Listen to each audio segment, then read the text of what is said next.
마태복음 24장 15절로 28절을 교독합니다.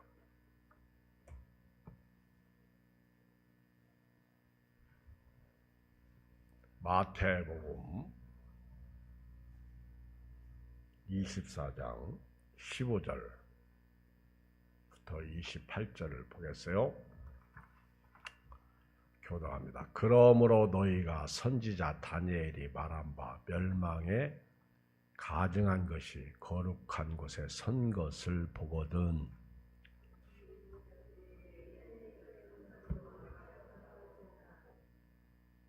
지붕에 있는 자는 집 안에 있는 물건을 가지러 내려가지 말며 그날에는 아이 낳은 자들과 젖 먹이는 자들에게 화가 있으리로다.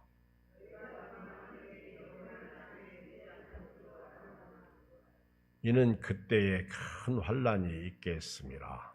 창세로부터 지금까지 이런 환난이 없었고 후에도 없으리라.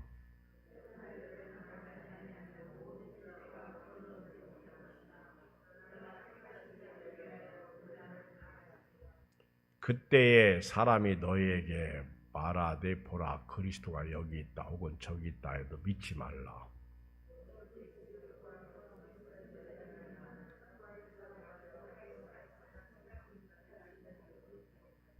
보라 내가 너희에게 미리 말하였노라.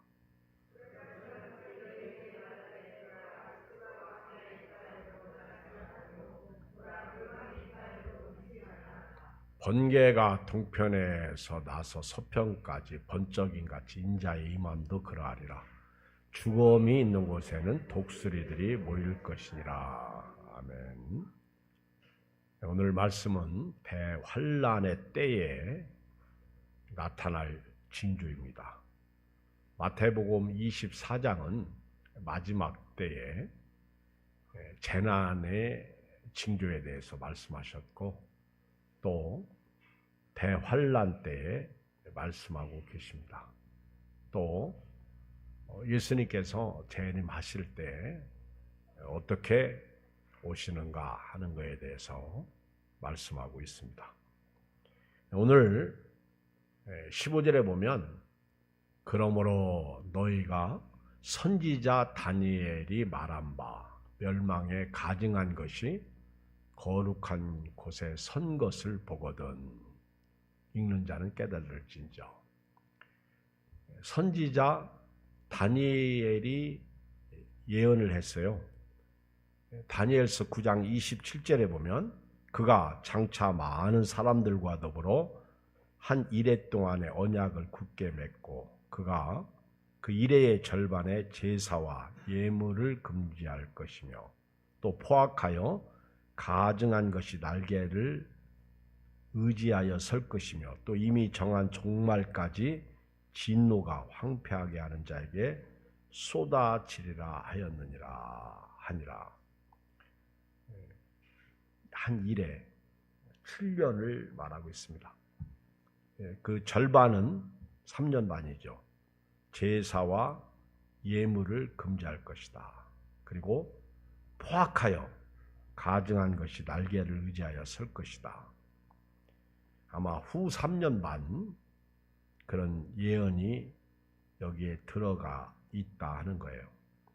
또 다니엘서 11장 31절에도 보면 군대는 그의 편에 서서 성소 곧 견고한 곳을 더럽히며 매일 드리는 제사를 폐하며 멸망하게 하는 가증한 것을 세울 것이며 다니엘이 예언할 때 군대는 적그리스도의 편에 설 것이다. 그리고 성소, 견고한 성전을 더럽힐 것이다. 그리고 매일 드리는 제사를 폐할 것이다. 어쨌거나 성소가 더러워지고 예배가 점점 줄어드는 것은 결국 교회에서 좋은 일은 아닙니다. 마지막 때 어떤 단면의 모습이죠. 그리고 더 무서운 것은 성전, 성소에 멸망에 가증한 것을 세운다는 거예요. 멸망. 멸망에 가장한 것은 마귀죠. 사탄이죠. 우상이죠. 우상. 다니엘서 12장 11절에도 매일 드리는 제사를 피하며 멸망하게 할 가증한 것을 세울 때부터 1290일을 지낼 것이요 93년 만이 될 것입니다. 이 다니엘의 예언에 대해서 부분적으로 이미 이루어졌어요. BC 168년에 안티오쿠스 에피파네스가 그 주인공입니다. 예루살렘 성전을 탈환해가지고 그 제단을 헐고 거기에 주피터, 제우스 신상을 세웠습니다. 그리고 제우스 신에게 돼지를 제물로 바쳤어요. 이스라엘 백성들이 가슴을 치고 통곡할 일입니다. 당시에 이스라엘 백성들이 성전은 거룩한 곳이고 성전은 하나님을 예배하는 곳인데 이 안티오쿠스 에피파네스가 여기에서 주피터, 이 제우스 신상을 세우고 그리고 그 제우스 신에게 주피터에게 돼지를 제물로 바쳤어요. 돼지. 이스라엘 백성들이 돼지는요. 이스라엘 백성들에게서 돼지는 아주 부정한 동물이에요. 구약 시대는 돼지고기를 안 먹었어요. 탕자가 아버지 집을 떠나서 돼지 우리에서 일했다는 것은 바로 죄악된 삶, 부정한 삶, 타락한 삶의 모형입니다. 이스라엘 백성들이 이 안티오쿠스 에피파네스가 하는 일을 보고 가슴을 치죠. 어쩌다가 이렇게 성전이 더러졌고 여기에 멸망에 가증한 것이 들어섰나. 이 다니엘은 벌써 이것을 염두에 두고 예언을 했습니다. 그 예수님은 그 다니엘 시대의 그 예언을 오늘 마지막 대환란 때에 우리에게도 그 예언을 통해서 가르쳐 주시는 교훈이 있습니다. 예수님은 오늘 다니엘 시대에도 이렇게 그 예언이 적중하였고 이루어지고 있으며 또 다니엘은 자기 그 시대에서 얼마 안 되는 시대 그리고 앞으로의 종말 시대까지 내다보고 예언을 했습니다. 그리고 예수님은 다니엘이 한 그 예언을 다시 불러들여 가지고 그 인용해서 15절에 너희가 선지자 다니엘이 말한 바 멸망에 가증한 것이 거룩한 곳에 선 것을 보거든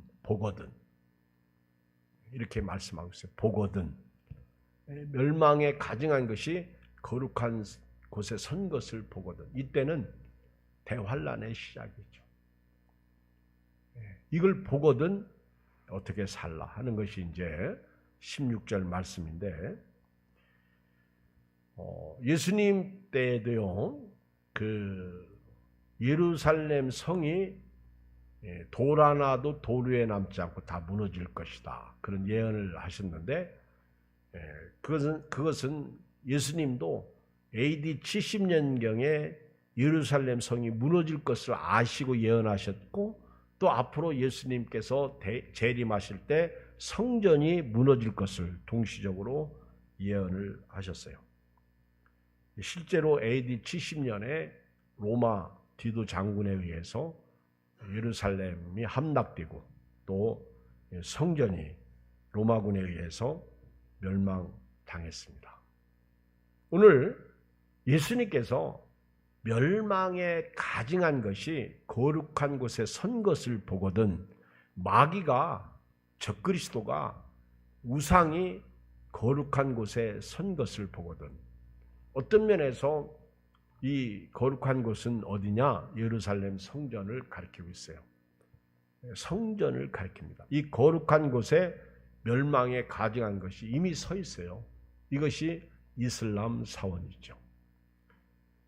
이 성전에 또 장차 적그리스도가 처음에는 나타나 가지고 이스라엘 백성들에게 성전을 회복시켜 주겠다고 거짓 약속을 하겠죠. 그리고 그 다음에는 이제 성전에 완전히 짐승으로서 666으로서 성전을 장악하고 자기가 경배받게 되는 거죠. 그것까지 예수님은 염두에 두고 멸망에 가증한 것, 이것이 거룩한 곳에 선 것을 보는. 그러니까 부분적으로 역사 속에서 이것이 이루어져 가고 있었으며 또 앞으로 시대에 이루어질 것을 예수님께서 말씀하고 있습니다. 어떤 면에서 이 거룩한 곳은요, 오늘 더 영적으로 깊이 들어가 보면 꼭 예루살렘 성전만 가리키는 것이 아니라 오늘 예수 믿고 구원받은 저와 여러분들을 가리킬 수 있다는 사실입니다. 현대판 성전을 말하는 거예요. 우리가 고린도전서 3장 16절에 너희가 하나님의 성전인 것과 너희 안에 그리스도께서 거하시는 것을 알지 못하느냐. 그리고 우리는 성령의 전이에요. 성령의 전. 예수님의 핏값으로 사신 성령의 전. 그러니까 예수님이 계신 곳은 성전입니다. 구약시대에도 마찬가지예요. 내가 거룩하니 너희도 거룩하라. 하나님의 백성은요, 하나님과 동행하는 사람은요, 언제나 거룩해야 돼요. 또 예수 믿고 구원받은 사람은 언제나 거룩해야 돼요. 왜? 성전이니까. 사실 성전은요, 건물이 아니에요. 물론 구약시대에는 건물이고 예수님은 오늘 15절에서 멸망에 가증한 것이 거룩한 곳에 선 것을 보거든요. 이거는 두 가지 측면에서 하나는 보이는 예루살렘 성전, 또 하나는 보이지 않는 우리 예수 믿는 사람들을 가리켜서 말씀하고 계십니다. 앞으로 예루살렘을 중심으로 해가지고 대환란 시기에 멸망에 가증한 것, 적그리스도가 성전을 딱 장악하면요, 그때부터는 입맞지 않으면, 사단에 입맞지 아니하면, 마귀에게 입맞지 아니하면 못 살 때가 오는 거죠. 그리고 성전이 예수 믿는 사람이라고 말할 때, 여러분, 제가 저와 여러분들이 성전이다, 성경적으로 맞아요, 틀려요? 맞아요. 너희가 하나님의 성전인 것과 성령이 너희 안에 거하시는 것을 알지 못하느냐. 우리가 하나님의 성령이 거하시는 전이에요. 성령은 홀리 스피리트, 거룩한 영이에요. 예수 믿고 구원받은 사람은요, 싫든 좋든요, 거룩하게 살 사명을, 의무를 이미 가지고 있습니다.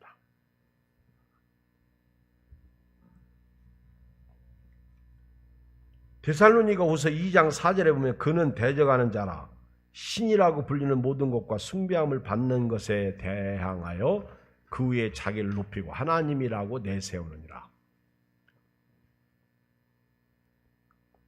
적그리스도가 나타나가지고 거룩한 곳에 서가지고요, 하나님을 대적합니다. 그는 대적하는 자라 신이라고 불리는 모든 것과 숭배함을 받는 것에 대항하여 그 위에 자기를 높이고 교만이 하늘을 찌르죠. 그리고 자기가 하나님이라고 말해요. 실제로 예루살렘 성전에 적그리스도가 등장하는 것이고요. 또 하나는 우리 예수 믿는 사람들이 성전이라고 볼 때 예수 믿는 사람들이 하나님이 계시할, 성령이 계시할 이 마음의 전에 적그리스도를 앉히는 거예요. 그리고 예수님을 밀어내는 거예요. 주인이 자기가 되는 거예요. 바울이 디모데에게 마지막 때가 되면 사람들이 자기를 사랑한다. 자기가 신이 되는 거예요. 돈을 사랑한다. 돈이 신이 되는 거예요. 마지막 때가 되면 사람들이요, 기준이 성령이 아니야. 자기가. 그리고 자기 마음대로. 요즘에 유튜브를 통해서 보면은요, 이 우리 목회자들 가운데 가짜가 너무 많습니다. 자기들 마음대로 성경을 해석하고요. 자기들하고 틀리면 모조리 싸잡아서 적그리스도라고 표현해. 아니, 그분들이 그렇게 표현하는 자리에 저도 있으면 저도 역시 가짜예요. 잣대가 성경이 아니더라고. 성경을 얘기하지만은요, 성경이 아니야. 이단 자체가 다르리 끝단. 똑같은데 끝이 다른 거야. 뱀이 꼬리가 다르듯이 똑같은데 다른 거예요.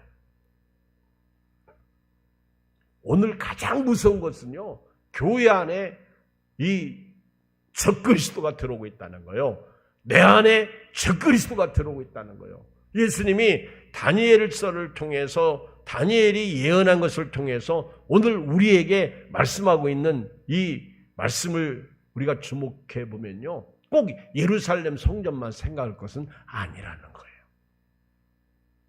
오늘 내 안에 우상이 자리하고 있다면, 내가 하나님보다 더 사랑하는 것이 내 안에 꽉 차 있다면 그것이 적그리스도일 수 있어요. 성경 말씀이 염려하지 말라. 근데 내가 염려하고 있다면 염려가 나의 신이 될 수 있어요. 그리고 내 안에 어떤 사상이 자리 잡고 있다면 그 사상이 나의 신이 될 수 있어요. 니즘, 주의죠, 주의.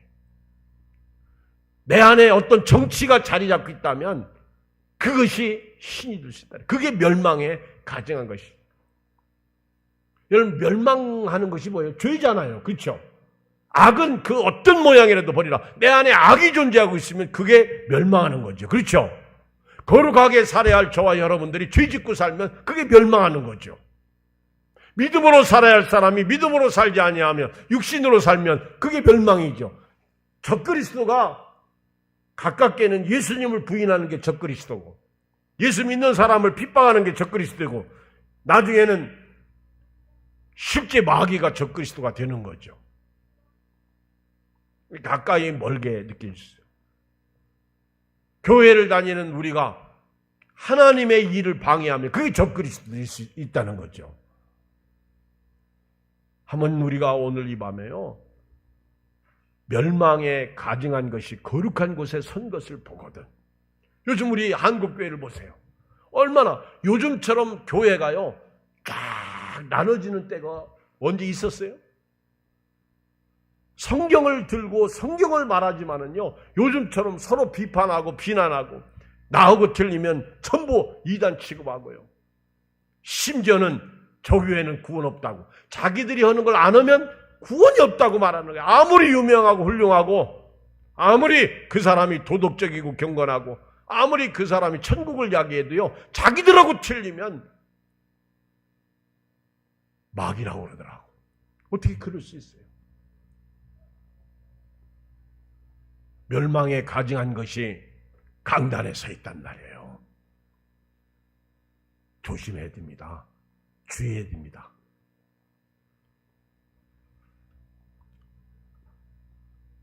마귀는 그렇게 우리를 넘어뜨리고 있어요.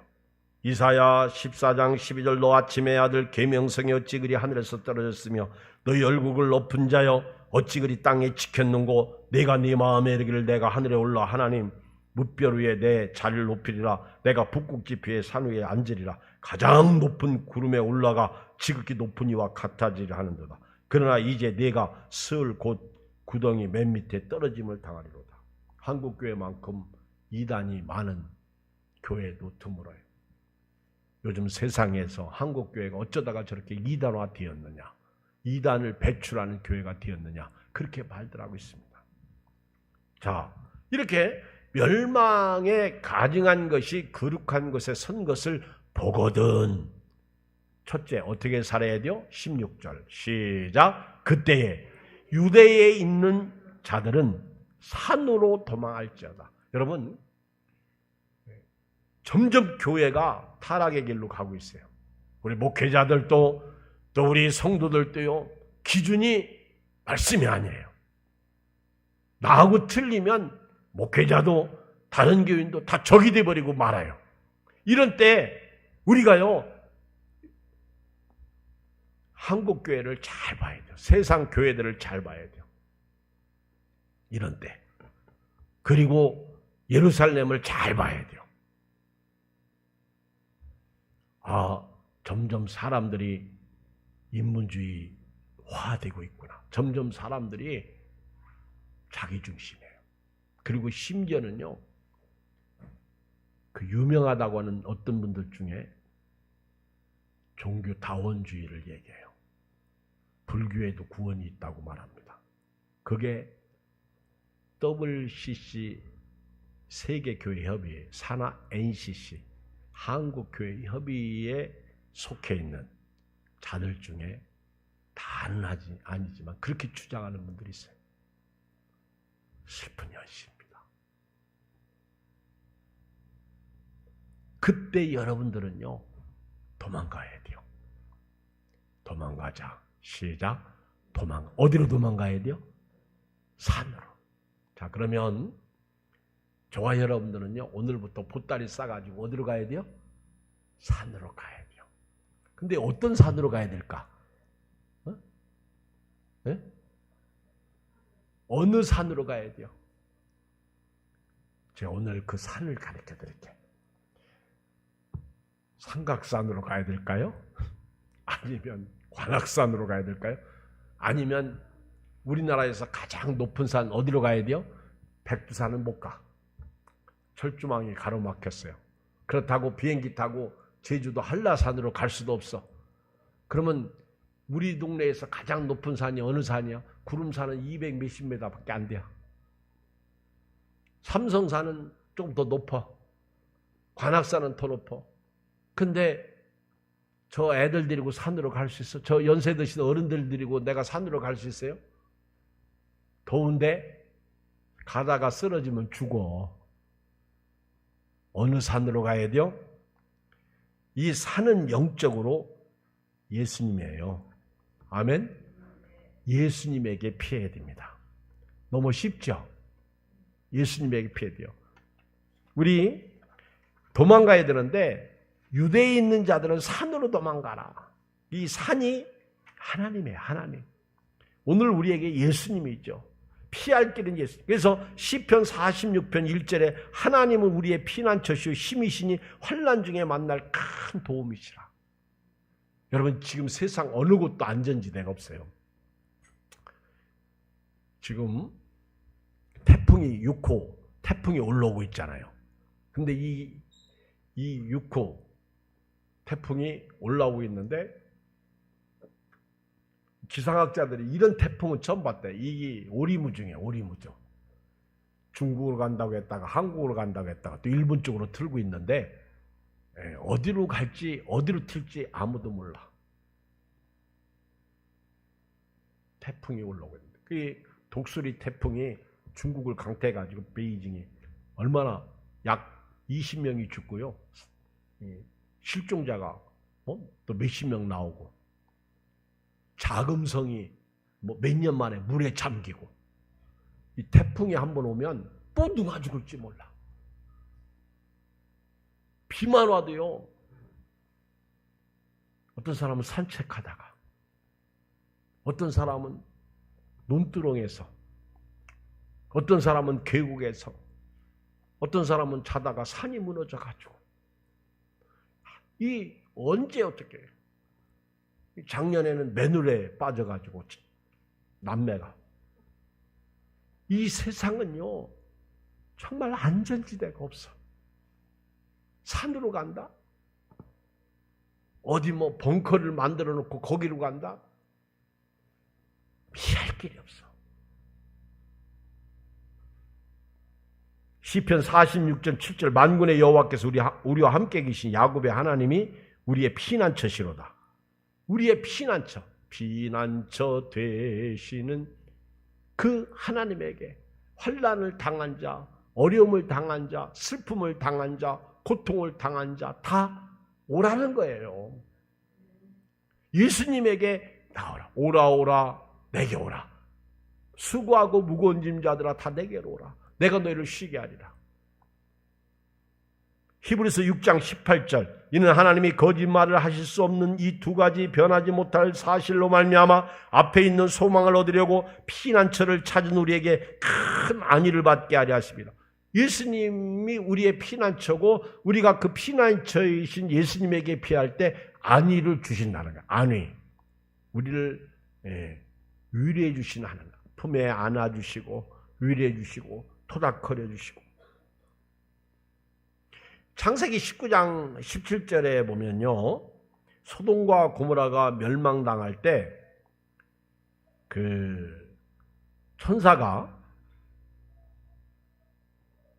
롯의 가족에게 도망하여 생명을 보존하라. 돌아보거나 들에 머물지 말고 산으로 도망가라. 거기는 하나님이 지시한 산이야. 그 산. 그리고 노아 시대의 창세기 6장에 보면 하나님이 노아에게 인생의 날이 120년이 되리라. 그러면서 노아에게 미션을 주셨는데 사명을 주셨는데 피할 방주를 만들라고 그랬어요. 살 길은 노아 시대에는 방주야. 그리고 소돔과 고모라 때에는 피할 길은 산이었어요. 그런데 시편 121편 1절에 보면 내가 산을 향하여 눈을 들리라. 나의 도움이 어디서 올까? 나의 도움은 천지를 지으신 여호와에게서로다.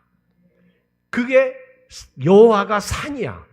산. 그리고 구약 시대에 그 가나안 땅에 딱 이스라엘 백성들이 들어가면서 하나님이 피할 길을 주셨는데 그 하나님께서 살 길을 주셨는데 부지 중에 살인한 사람이 살 수 있는 길이 도피성이야. 그래서 요단 동편에 3곳, 요단 서편에 3곳, 요단강을 중심으로 해서 3곳씩 6곳을 도피성을 마련해 주셨어.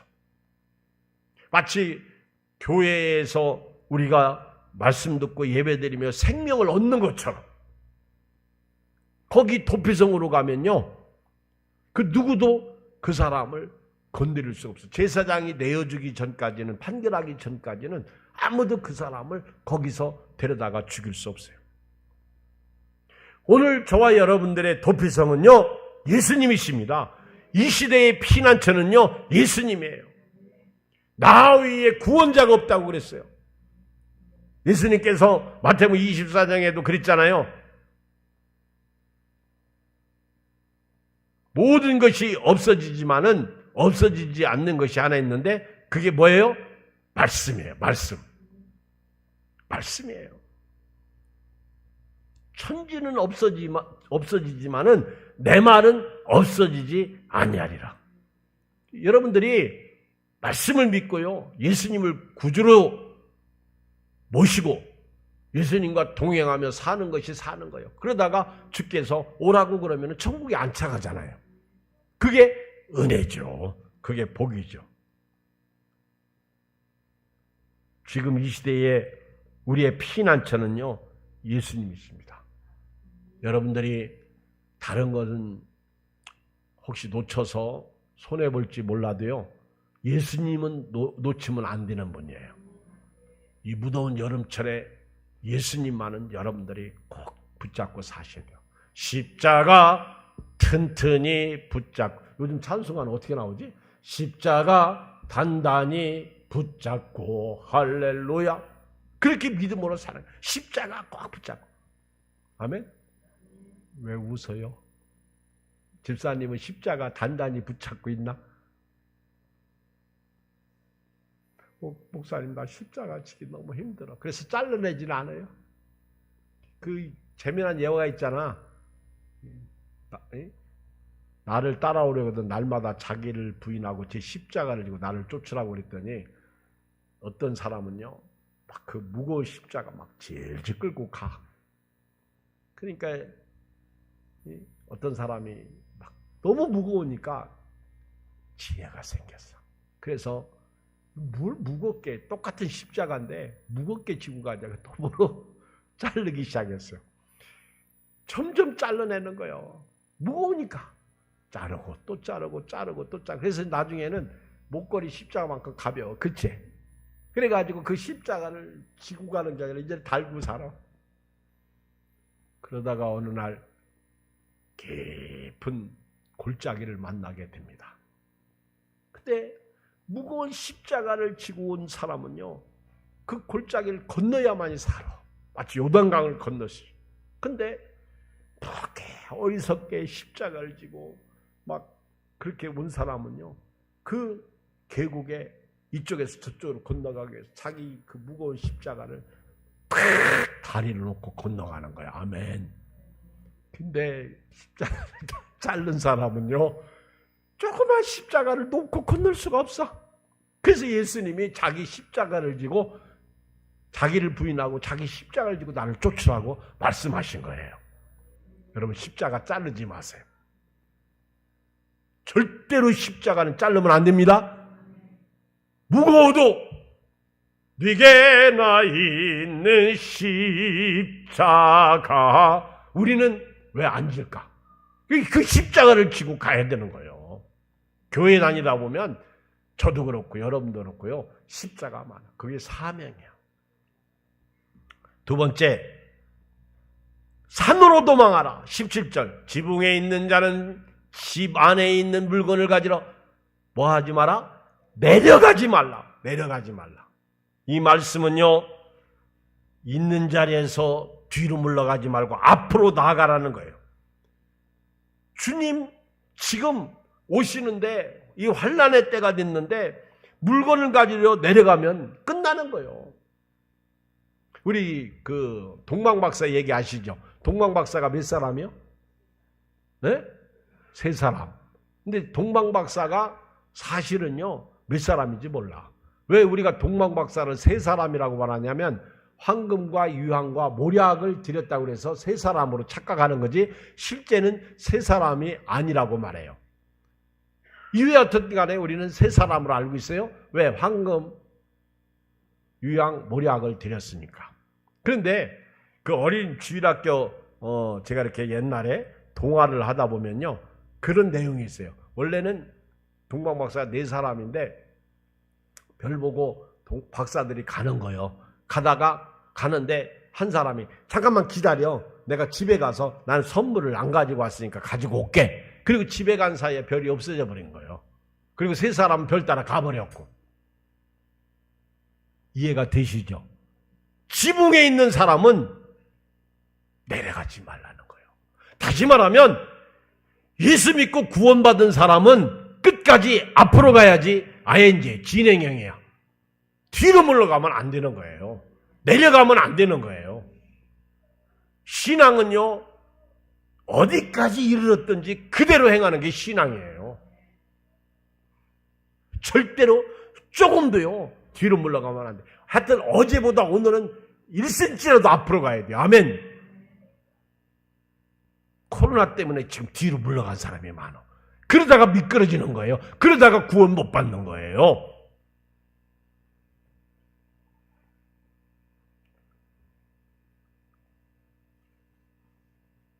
세 번째는요, 뒤로 돌이키지 말라. 18절. 밭에 있는 자는 겉옷을 가지러 뒤로 돌이키지 말지어다. 같은 말이에요. 내려가지 말라. 잠깐만 기다리세요. 내가 지금 귀중품을 안 가지고 왔는데 그 내려가서 가져올게. 내려간 사이에 집이 무너지더라고. 영화 보니까 그러더라고. 그래서 죽어요. 아주 이렇게 인디아나 존스나 또는 아주 보석 찾는 영화들을 보면 그 욕심쟁이들이 보석 놓고 아까워가지고 보석 가지러 간 사이에 막 무너지고 그래서 죽잖아요. 결국.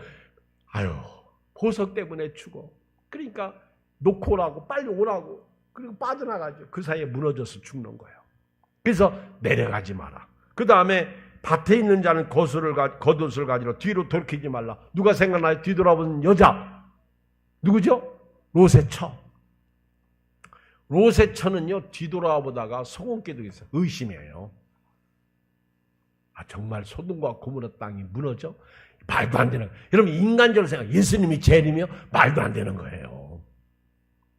자꾸만 뒤에서 땡기는 거예요. 아니, 내가 찬장에 보석을 놓고 왔는데, 아니 지금 그거 미처 가지고 오지 못했는데 그 롯의 차가 막 도망가다가 너무너무 아까워가지고요. 그리고 또 의심이 가는 거예요. 야, 이거 진짜 소돔과 고모라가 멸망받아? 그리고 뒤를 확 돌아다 봤는데 유황불로 심판받는 게 보이잖아. 그런 동시에 소금기둥이 뛰고 말았잖아요. 히브리서 10장에 보면 우리는 뒤로 물러가 침륜에 빠질 자가 아니요 앞으로 나아갈 자니라. 절대로 뒤로 물러가면 안 돼. 여러분, 이 세상은 어차피요 내 거 없어요. 쓴 것만 내 거예요. 조금 전에 우리나라 새마을 금고 사태가 일어나가지고 많이들 돈 찾았지. 새마을 금고 돈 넣다가 뺀 사람 있죠, 여기도? 돈 안 달라고 할 테니까. 아닌 것처럼 앉아. 제가 보기를 여기 뺀 사람이 있어요. 그죠? 우리 교회도 새마을 금고에 돈 넣는 거 있는데 나보고 누가 그러더라고. 목사님 빨리 뺐어요. 빨리. 그거 다 날라갑니다. 그때 우리 장로님 한 분이 목사님 빼지 마세요. 절대 안 날라갑니다. 근데 걱정은 되더라고. 어느 날 나라에서 나라가 책임지겠다. 그래가지고 또 다시 넣는 사람도 많아지대. 사람은요 참 힘들어 사는 게. 우리나라는 아직까지 은행이 부도 사태는 난 적이 없는데요. 모르죠. 미국 같은 나라도 그렇게 큰 은행이 무너지고 있는데 우리나라도 예의는 아니죠. 사실 이 세상은 또 우리가 사는 모든 것들은요 내 것이 아니요 하나님이 잠깐 맡겨주신 거예요. 하나님이 주신 것 가지고요 하나님을 영화롭게 하시며 살기를 주의 이름으로 축복합니다. 네 번째, 그날의 아이벤 자들과 젖먹이는 자들에게 화가 있다. 19절. 아이벤 자들과 젖먹이는 자들의 화가 있다고 그랬는데요. 이들은 어떤 문제가 있어요? 아이벤 자들과 젖먹이는 자들은 누가 딸려 있어? 아기들. 아이가 있어요. 도망가기 힘든 사람들을 얘기하는 거예요. 그러니까 여러분, 히브리서에 보면 우리는 믿음의 경주를 하나 해야 되는데요. 얽매이기 쉬운 것, 무거운 것을 다 벗어버리고 인내로써 믿음의 경주를 하라고 말씀하고 있습니다. 벗어야 되는 거예요. 그런데 아이벤 자들은요, 또 젖먹이는 자들은요, 애들이고 갈라니까 힘들다 그 얘기예요. 그래서 예수님이 아이벤 자들과 젖먹이는 자들에게 화가 있어요. 도망가기 뭔가 붙잡혀 있는 사람들을 얘기하는 거예요. 뭐 예수님께서 할 말씀이 없으셔서 저렇게 니은이 하연이 아빠가 힘들다 이렇게 말한 건 아니에요. 내가 지금 세상이 나를 끌고 있는 이런 게 뭔가 묶여 있는 사람들이 있어요. 이런 사람들은 주님 재림 맞이하기가 쉽지 않다 그런 뜻입니다. 이 말씀을요 문자적으로 해석한 이단들은요 주님 오실 때가 다 됐으니까 임신한 여자보고 빨리 낙태하라고 그래서 낙태시킨 이단이 있어요. 참 미쳤어요. 말도 안 되는 가르침을 문자적으로. 여러분 성경에 보면 예수님이 산상수훈에서 오른팔이 범죄하면 잘라버리고 한손 가지고 천국에 가는 게 낫다. 그러면 저와 여러분들은 오른팔 왼팔 오른발 왼발 다 잘라야 돼요. 그런 뜻이 아니잖아요. 그러면 어떤 것은 문자적으로 순종하고 어떤 것은 그러면 문자적으로 순종하고 그건 말이 안 되는 거지. 우리가 비유적으로 하신 말씀은 비유적으로 깨달으면 되는 거예요. 아니 예수님 오실 날 멀지 않았다고 낙태시키는 게 그리고 그러면 애들 태어난 애들 실제로 태어난 애들 죽인 이단도 있어요. 그래가지고 어린아이들을 못 낳게 하고 죽이고. 이단에 가면요 목숨 내놔야 돼요.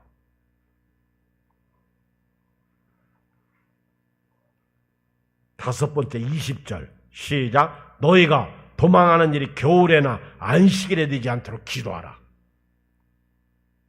유대인들은요 안식일은 2km 이상 걸을 수 없어요. 제가 다니엘이 예언한 멸망에 가증한 것이 거룩한 곳에 선 것을 보거든. 다니엘은 그 안티오쿠스 에피파네스를 염두에 두고 예언을 했어요. 예루살렘이 그렇게 주피터, 지우스 신전이 성전 안에 들어오고 사람들이 돼지를 제물로 바칠 것이다. 예배를, 제사를 폐할 것이다. 그런데 실질적으로요, BC 168년 이 수리아의 왕 안티쿠스 에피파네스가 언제 이스라엘을 점령한지 아십니까? 안식일 날이었어요. 왜 예수님은 너희가 도망하는 일이 겨울에나 안식일에 되지 않도록. 여러분, 러시아가 우크라이나를 점령할 때 시기를 잘못 잡았어요. 막 땅이 녹아가지고 질퍽할 때 탱크가 빠져가지고 장갑차 가지를 못했잖아. 이 전쟁하는 사람들이 그것도 감안하지 않고 전쟁에 나갔다가 며칠 만에 끝날 줄 알고 지금까지 몇 년 동안 전쟁하고 있잖아요. 이 땅이 질퍽해서 겨울에 비가 오고 땅이 질퍽해서 도망가기 힘들다는 것을 예수님은 생각하고 겨울에, 여러분 우리나라 6.25 전쟁이 언제 터졌어요? 북한이 언제 쳐들어왔어요? 주일날 군인들이 막사에서 쉬고 있을 때 김일성이가 총칼을 동족의 가슴에 겨누고 내려왔잖아요.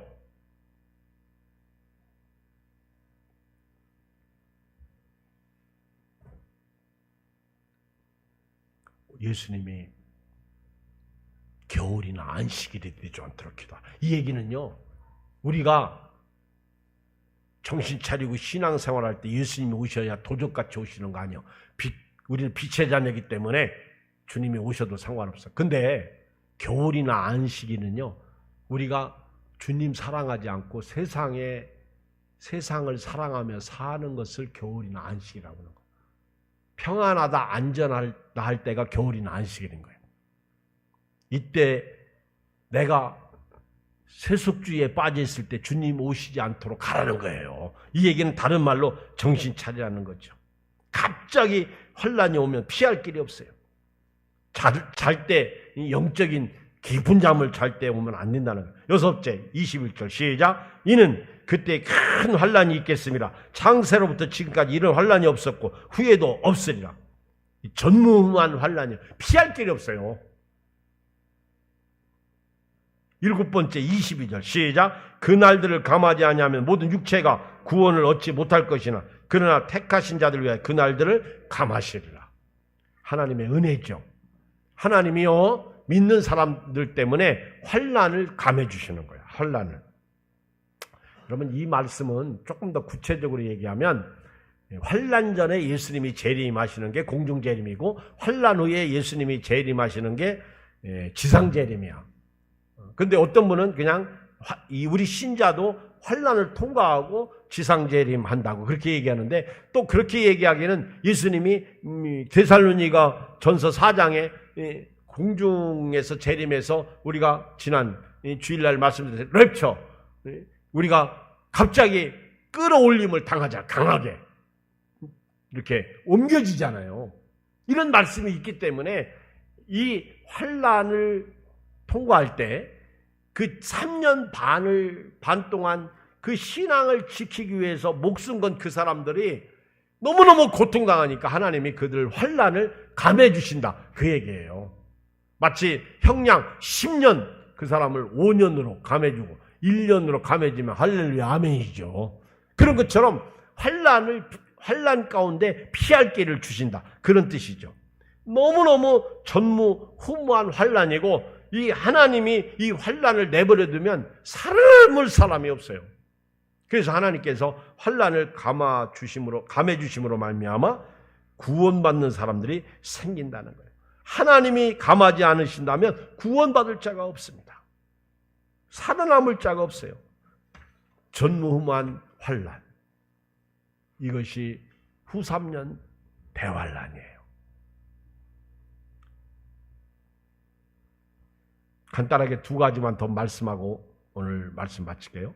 23절로 27절에 8째, 미혹받지 마라. 시작. 그때 사람이 너에게 말하되 보라 그리스도가 여기 있다 혹은 저기 있다 해도 믿지 말라. 거짓 그리스도들과 거짓 선자들이 일어나 큰 표적과 기사를 보여 할 수만 있으면 택하신 자들도 미혹하리라. 보라 내가 너에게 미리 말하였노라. 그러면 사람들이 너에게 말하되 보라 그리스도가 광야에 있다 해도 나가지 말고 보라 골방에 있다 해도 믿지 말라. 번개가 동편에서 나서 서편까지 번쩍인 같이 인자의 임함도 그러하리라. 여러분 예수님 믿고 신앙생활하는데 저쪽에서 막 누군가가 기적을 행하고 능력을 행하고 내가 신이다 그러면 가야 돼요? 가지 말아야 돼요? 가지 마야 돼요. 예수님은요 이걸 인정했어요. 그들이 뭐 예수 이름으로 막 기적과 능력을 행해도 가지 말라는 거예요. 여기서 번쩍 저기서 번쩍해도 가지 말라는 거예요. 참 이거 쉽지 않습니다.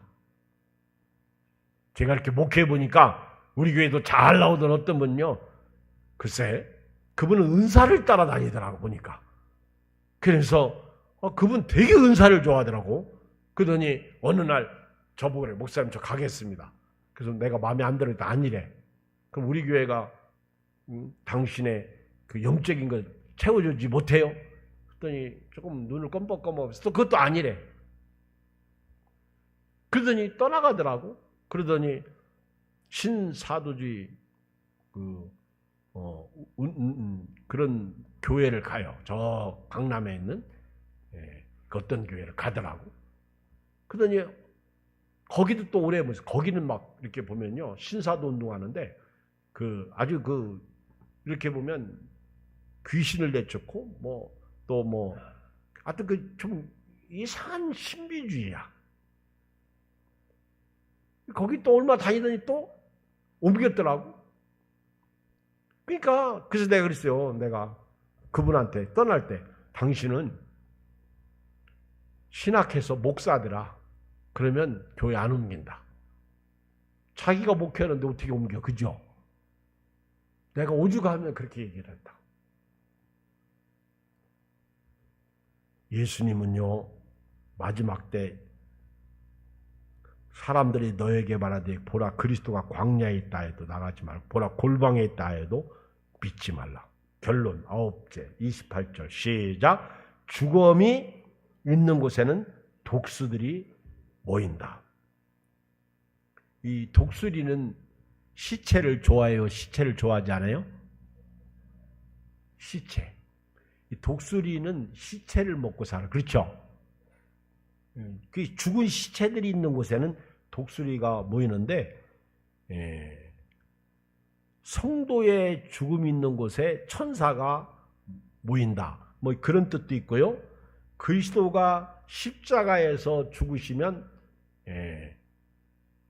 믿는 사람들이 모여들기 시작한다. 예수님을 믿는 사람들이 많아진다. 이런 뜻도 있어요. 근데 하나 더 유대인이 죽임을 당할 때 로마군이 모여든다.